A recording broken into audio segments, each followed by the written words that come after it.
Bendito eres, Padre, Señor del cielo y de la tierra, porque revelaste los misterios del reino a los pequeños.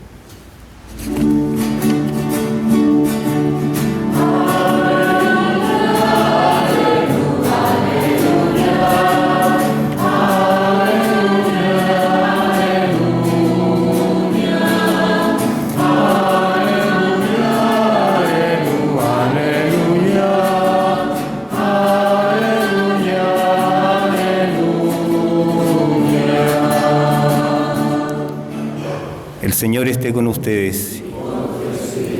Proclamación del Santo Evangelio de nuestro Señor Jesucristo según San Mateo. Gloria a ti, Señor.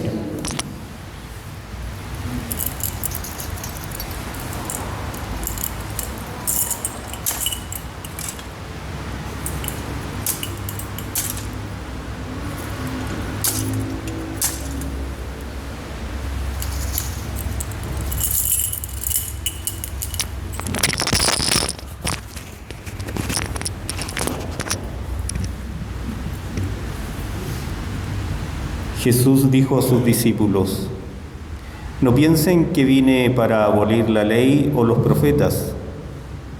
Yo no he venido a abolir, sino a dar cumplimiento. Les aseguro que no quedará ni una i ni una coma de la ley sin cumplirse, antes de que desaparezcan el cielo y la tierra. El que no cumple el más pequeño de estos mandamientos y enseñe a los otros a hacer lo mismo, será considerado el menor en el reino de los cielos. En cambio, el que los cumpla y enseñe será considerado grande en el reino de los cielos.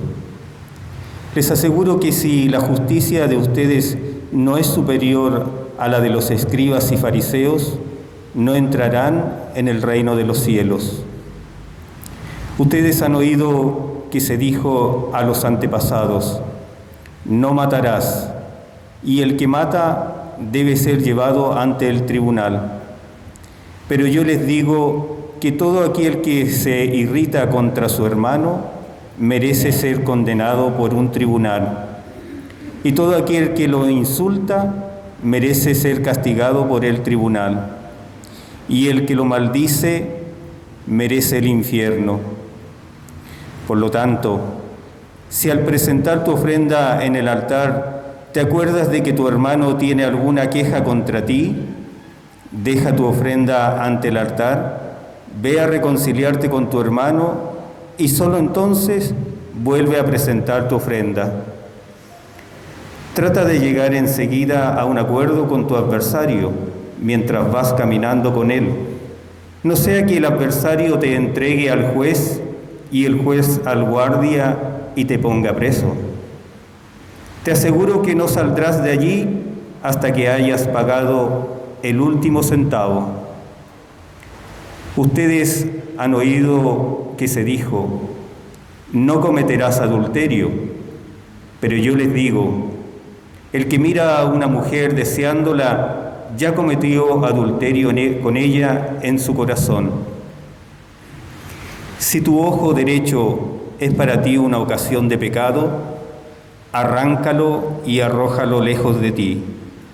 Es preferible que se pierda uno solo de tus miembros y no que todo tu cuerpo sea arrojado al infierno.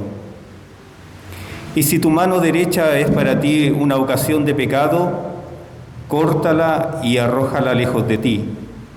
Es preferible que se pierda uno solo de tus miembros y no todo tu cuerpo sea arrojado al infierno. También se dijo: el que se divorcia de su mujer debe darle una declaración de divorcio.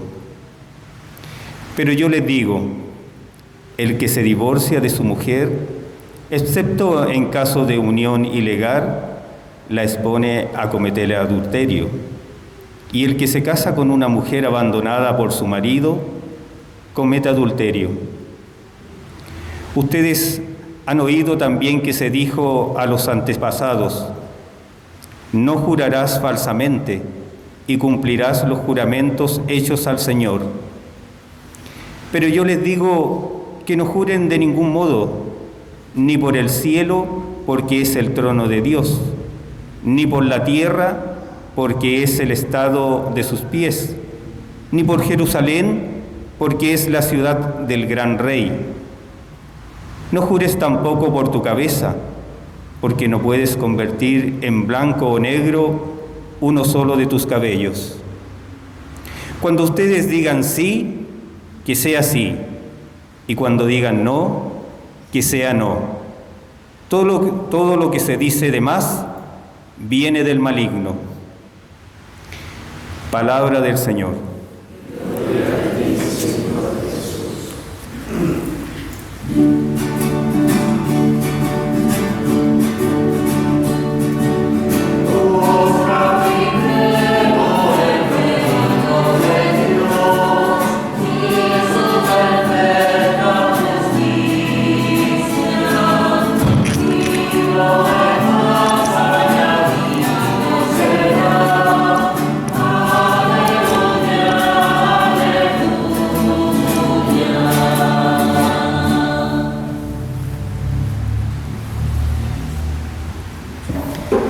Celebramos el domingo número 6 del tiempo común, del tiempo ordinario, y adhiramos desde ya nuestro corazón, nuestros sentimientos y deseos a la voluntad divina.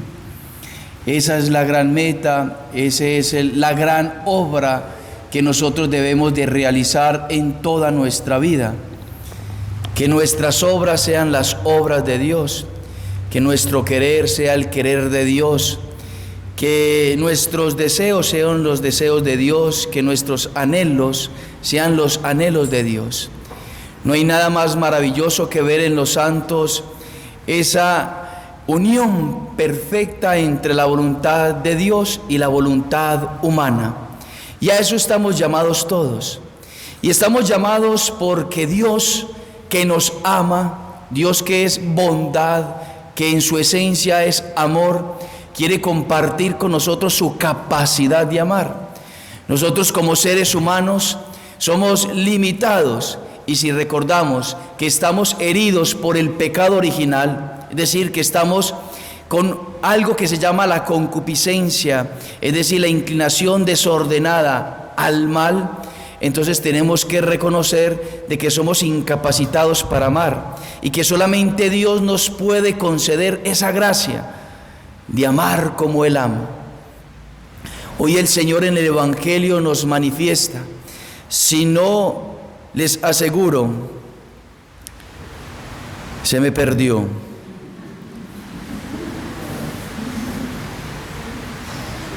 Les aseguro que si la justicia de ustedes, sinónimo es si la santidad de ustedes no es superior a la de los escribas y fariseos, no entrarán en el reino de los cielos. O sea, el Señor es directo. El Señor no se pone como redondear el tema, como mirar a ver cómo se los digo. No nos expone como algo así que le da vueltas y le da vueltas y le da vueltas para decir algo que de pronto le va a molestar a la otra persona, sino que el Señor, que nos ama verdaderamente y que quiere nuestro bien y que sabe que nosotros hemos sido creados para amar, Él es directo. Y su primera caridad es que nos diga la verdad así como es. Qué lindo es recibir la verdad y le digan a uno: usted está haciendo esto, tiene que corregirlo y hágalo de esta manera. El Señor, tenemos la plena seguridad que no nos puede engañar, que Él todo que nos dice, nos lo dice es porque nos quiere hacer el bien, porque quiere que nosotros seamos libres verdaderamente, que nosotros podamos imitarlo a Él, ser semejantes en el amor a Él. Y por eso hoy nos recuerda en el libro del Eclesiástico que nosotros tenemos un don precioso, y es el don de la libertad. El don de la libertad. Y con esa libertad, con ese don maravilloso, nosotros podemos ser superiores a los escribas y los fariseos. Tener un corazón mucho más superior. tener un corazón mucho más generoso, más magnánimo, más grande para amar verdaderamente. ¿Qué es un corazón fariseo? ¿Qué era una persona escriba o farisea? Ustedes lo reconocen como una persona, lo reconocemos porque es el sinónimo, cuando le dicen a uno usted está siendo fariseo, es sinónimo de que usted está mostrando algo que no es.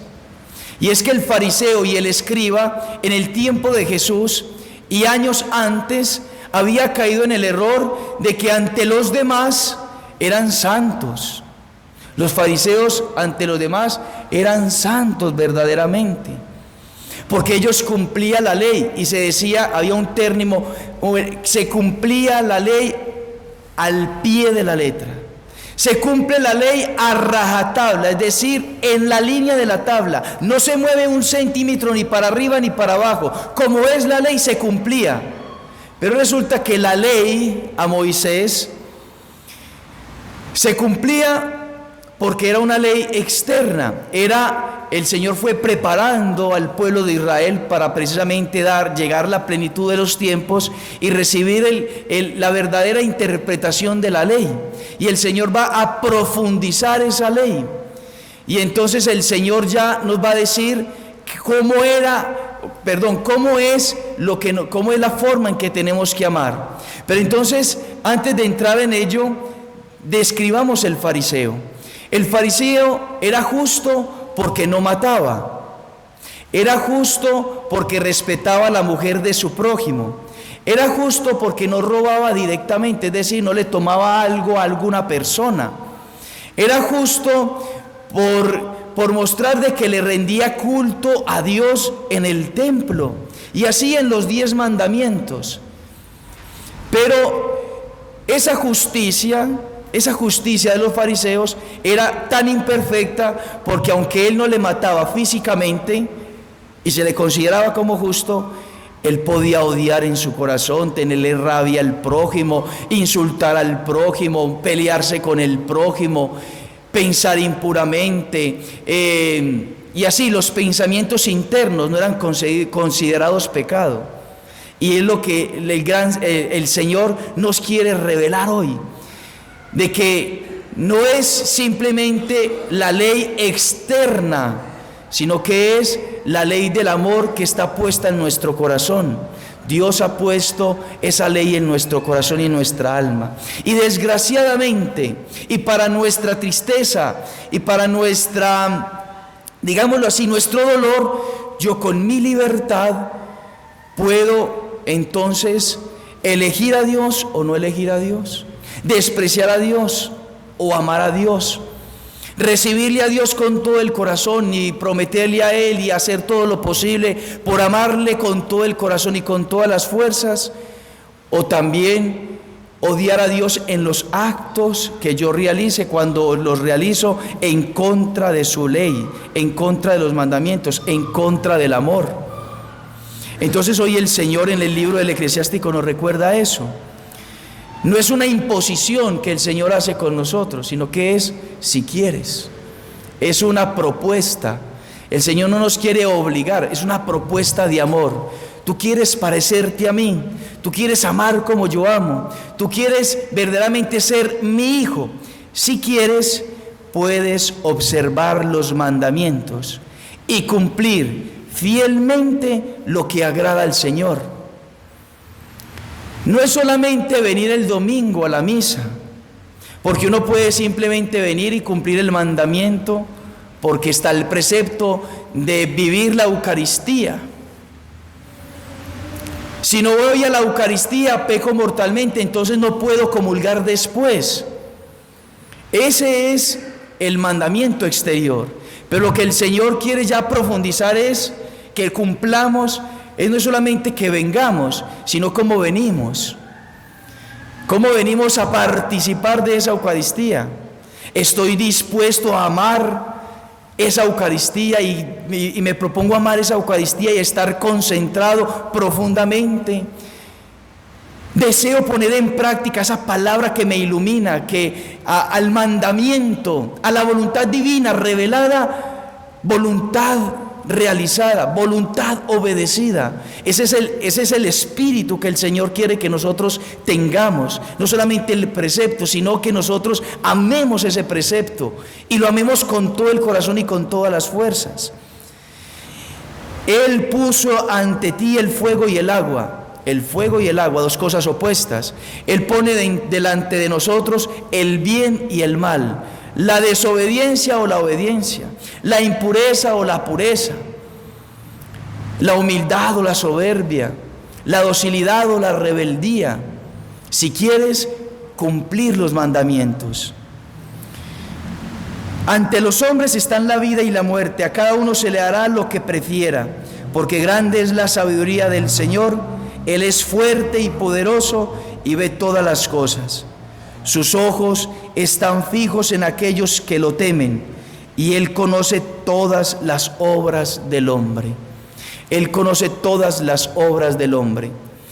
Martín Lutero, ¿por qué sacó el libro del Eclesiástico del canon de las Sagradas Escrituras? Precisamente porque el libro del Eclesiástico nos narra, nos habla de que para poder nosotros alcanzar la salvación necesitamos las obras. Y el Señor lo confirma. El Señor nos va a decir en el Evangelio, en este sermón de las bienaventuranzas, nos dice que debemos cumplir la ley, y la ley del amor es una obra. Hay que realizar la obra, hay que obrar, hay que realizar la obra del amor en nosotros. Y entonces al Señor va a anteponer, o más bien que anteponer, porque parece que el Señor está contrario a la ley de Moisés, pero es todo lo contrario, viene a darle cumplimiento. Él lo que quiere hacer es profundizar la ley y llevarla al amor a la ley del amor. Y entonces nos dice, antes fue dicho, les aseguro que así fue dicho, pero yo ahora les digo. Ustedes han oído que se dijo a los antepasados. Más adelante va a decir, ustedes han oído que se dijo, no cometerás adulterio, no matarás. También se dijo antes, el que se divorcia de su mujer comete adulterio. Ustedes han oído también que se dijo a sus antepasados. Lo repite el Señor varias veces. Pero entonces la nueva ley no es simplemente lo externo, sino lo interno. Y ahí es donde el Señor va a afirmar con verdad, nos va a afirmar. Pero yo les digo que todo aquel que se irrita contra su hermano merece ser condenado por un tribunal. Ya el Señor nos está diciendo, la única manera de matar no es quitarle la vida físicamente a la persona, sino que matarle es desearle el mal, pensar mal, maldecir a la persona, tener rabia, irritarse, tener rabia con la otra persona. Es un pecado grave. Mire que el Señor dice, y todo aquel que lo insulta merece ser castigado, y el que lo maldice merece el infierno. O sea, el Señor es fuerte, el Señor es duro, porque quiere liberarnos verdaderamente. Después más adelante va a decir, pero yo les digo, el que mira a una mujer deseándola ya cometió adulterio en su corazón. No es simplemente o no es solamente la unión de un casado con una mujer o de un hombre casado con otra mujer. No es solamente eso, no es lo físico, es ya lo interior, el deseo interior. Ya desear a una mujer, ahí se comete adulterio. Desear, cometer el acto como tal, aunque no se realice físicamente, ya ahí está el pecado grave. Ya hay una separación, y el pecado mortal como tal es es entrar en la ruina. Es arruinar nuestra vida espiritual, porque es separar nuestra alma del Creador, de aquel que le sustenta, que le da la existencia, de aquel que la creó, que la redimió. El pecado separa el alma de Dios. Es un odio que se instala en el alma, del corazón de la persona, aunque no se piense de esa manera, pero el pecado mortal es eso. Y entonces hay pecados mortales y hay pecados veniales. Y nosotros tenemos que, como dice el Señor, si tu ojo derecho es para ti una ocasión de pecado, arráncalo y arrójalo lejos de ti. Es preferible que se pierda uno solo de tus miembros y que no todo tu cuerpo sea arrojado al infierno. O sea, el Señor hace una exageración para mostrarnos la gravedad del pecado. Y entonces lo que decía al inicio de la homilía, a voluntad divina manifestada, revelada, comprendida, y que nosotros la tenemos ya aquí en la memoria, voluntad de Dios obedecida. O sea, tenemos que obedecerla. Y no porque tengamos que obedecerla, sino porque el Señor nos muestra el camino, que es la manera de ser felices, felices, felices. Así lo dice el Señor en el Salmo. Felices los que siguen la ley del Señor. Felices los que son puros. Felices los que perdonan, felices los que excusan las faltas de los demás, felices los que respetan los bienes del otro, felices los que respetan la integridad de los demás, felices los que no usan a los demás, felices los que viven a Dios en su corazón verdaderamente. Esa es la gran sabiduría que el Señor hoy nos quiere manifestar. Y nos lo dice en la carta del apóstol San Pablo a los Corintios. Qué bueno que ustedes lo puedan repasar en su casa, el capítulo 2, versículos 6 al 10. Hermanos, es verdad que anunciamos una sabiduría entre aquellos que son personas espiritualmente maduras. Es decir, una persona madura espiritualmente es una persona que entendió que hay que realizar la voluntad de Dios por encima de mi placer, por encima de mi ira, por encima de mi rabia, por encima de lo que yo sienta. Yo tengo que obedecer la ley divina, porque esa ley es el orden que va a hacer que yo llegue a la plenitud de la felicidad. Pero no la sabiduría de este mundo, ni la que ostentan los dominadores de este mundo, condenados a la destrucción. Hay una sabiduría divina entonces, y hay una sabiduría humana. La sabiduría humana, ¿cuál es? Aquella que quiere instalar, aquella que quiere formar, desarrollar el paraíso aquí en la tierra. ¿Y cómo es ese paraíso? Usted puede hacer lo que quiera. Usted tiene una libertad que puede usar y nadie le puede obligar a nada, a nada. Usted es libre de hacer lo que, no sé cómo se dice aquí, pero en Colombia decimos lo que usted le dé la gana. Y resulta que cuando uno hace lo que le da la gana, le va mal. Porque si usted mata porque le da la gana, ¿cuántos presos por asesinato? Si usted roba lo del otro porque le da la gana y porque usted lo quiso hacer, y porque fue su voluntad, ¿cuántos presos en la cárcel por el robo? Si usted hace narcotráfico, si usted hiere a una persona en su parte corporal, hay personas que están en las prisiones. Y no solamente los que están en las prisiones, que no son libres físicamente, sino aquellas personas que son esclavas espiritualmente, son presos espiritualmente, porque desarrollan en su vida lo contrario a la ley divina, lo contrario a los mandamientos divinos, lo contrario al amor. Y entonces las personas se vuelven de alguna manera esclavas de sí mismas. Tanto es así que si usted consiente, por ejemplo, como lo dice el Señor, una rabia, se irrita con su hermano, usted se vuelve esclavo de ese sentimiento y es difícil salir de ese sentimiento, porque usted lo consintió durante mucho tiempo. El Señor va a conceder la gracia, evidentemente, si se lo suplicamos y si se lo pedimos. El Señor nos da la gracia de reparar, de resolver, de liberarnos de esas ataduras.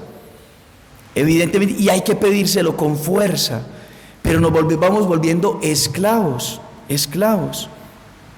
Que la persona no quiere realizar aquello que se le presenta delante, pero termina haciéndolo sin querer. Lo que dice San Pablo: hago aquello que no quiero y dejo de hacer aquello que sí quiero. Nos convertimos en esclavos del pecado. Entonces el mundo quiere instaurar ese paraíso aquí en la tierra. Haga usted lo que quiera, métase en cuanta cosa, métase en el placer desordenado, métase en las cosas de este mundo y usted instaurará esa felicidad, entre comillas, pero no son felices verdaderamente, no son felices. Pero una persona que decide, una persona que determina hacer la voluntad de Dios, empieza a ser feliz, por lo que va a decir San Pablo. Lo que anunciamos es una sabiduría de Dios, misteriosa y secreta, que Él preparó para nuestra gloria antes que existiera el mundo, aquella que ninguno de los dominadores de este mundo alcanzó a conocer. Los dominadores de este mundo no conocen la sabiduría de Dios, y como no la conocen, quieren hacer su voluntad y quieren dominar. Porque si la hubieran conocido, no habrían crucificado al Señor. Nosotros anunciamos, como dice la Escritura, lo que nadie vio, ni oyó y ni siquiera pudo pensar, aquello que Dios preparó para los que lo aman. Dios nos reveló todo esto por medio del Espíritu, porque el Espíritu lo penetra todo hasta lo más íntimo de Dios. Entonces, ¿cuál es esa sabiduría? Que si yo veo que hay un pecado en mi vida, un pecado que me invita al mundo, que me invita a la sociedad a realizar, yo renuncio a él. Si hay un pecado que mis placeres desordenados, mis emociones desordenadas me invitan a realizar o me instalaron ya ahí, la sabiduría divina es renunciar y hacer la voluntad de Dios. Renunciar por encima de lo que sea y hacer la voluntad de Dios, porque ni el ojo vio ni el oído oyó aquello que tiene preparado el Señor para los que lo aman. Si nosotros pensamos en el cielo, entonces todo es el sacrificio que tengamos que hacer se vuelve menor, se disminuye. ¿Por qué? Porque la grandeza del cielo no se compara al cielo nada. Un segundo, un minuto en el cielo es más grande y suficiente que todos los placeres de este mundo. Entonces, lo que el Señor quiere es que nosotros podamos, desde nuestro corazón, determinar de que lo mejor para nuestra vida y nuestras familias es hacer la voluntad de Dios, seguir sus mandamientos, vivir sus mandamientos. Ser libres, como dice el apóstol San Juan, hijos de Dios, libres en la voluntad divina. Y el Señor nos invita a eso. ¿Es difícil? Sí. Pero no estamos solos, contamos con la gracia. Y por eso es que nosotros debemos pedir todos los días: Señor, yo quiero hacer tu voluntad, deseo hacer tu voluntad, amar tu voluntad. No sé si usted ya pidió esa gracia hoy, por ejemplo. Usted ya pidió esa gracia. Señor, yo deseo ser casto. Yo deseo, Señor, no sé cuál es su estado, casado, soltero, universitario, no sé cuál es el estado de su vida, cuál es su condición en este momento, pero usted dígale al Señor con todas sus fuerzas, con toda su entereza. Dígale: Señor, si usted me ha mostrado su voluntad, yo quiero realizarla, yo deseo realizarla, yo quiero ponerla por obra, yo quiero dejar todo lo que yo tengo que dejar para seguir tu voluntad y ser verdaderamente libre. Dame la gracia y desearlo y pedirla de tal manera que el Señor nos la va concediendo. Y eso es una gracia que tenemos que pedir todos los días. Todos los días. Le cuesta como tal la mirada, le cuesta los sentimientos, ordenarlos, le cuesta todavía ser fiel en lo poco, en lo pequeño. Usted pida la gracia y el Señor está dispuesto a concederla, porque es infalible la oración que yo le pido al Señor para hacer su voluntad. Todo lo que yo le pida a Dios para hacer su voluntad, el Señor está obligado por su esencia, por su naturaleza, a concederlo, a dármelo. Porque si Él me lo pide, es porque Él me quiere dar la gracia.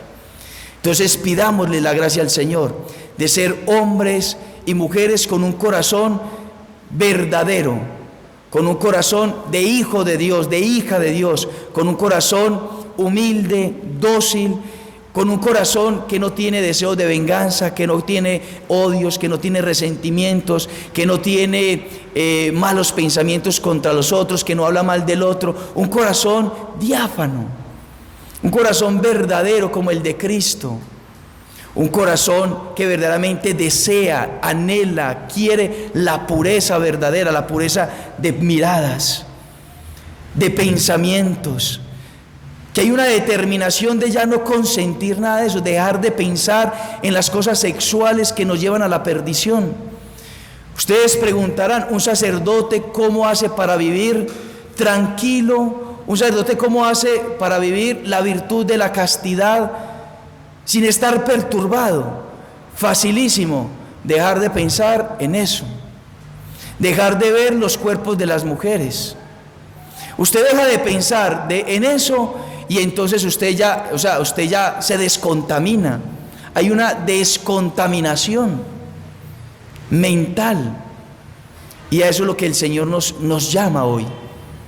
Entonces pidámosle esa gracia, el Señor nos la concede, el Señor nos quiere invitar a una santidad superior, y esa santidad el Señor nos la concede, está ahí, esperando que nosotros lo deseemos, hagamos y se lo pidamos. Entonces que Nuestra Señora, la Virgen María, que deseó en todo hacer la voluntad de Dios, y que vivió plenamente las bienaventuranzas, nos conceda su corazón, su espíritu, sus virtudes, que ella nos transforme, que haga un trasplante de corazón, que ya nuestro corazón sea el de ella, que nuestro corazón, nuestros sentimientos y nuestros afectos sean los afectos de ella, que ella nos conceda esa gracia hoy, que salgamos de aquí dispuestos a hacer la voluntad de Dios que se nos ha revelado. Que así sea.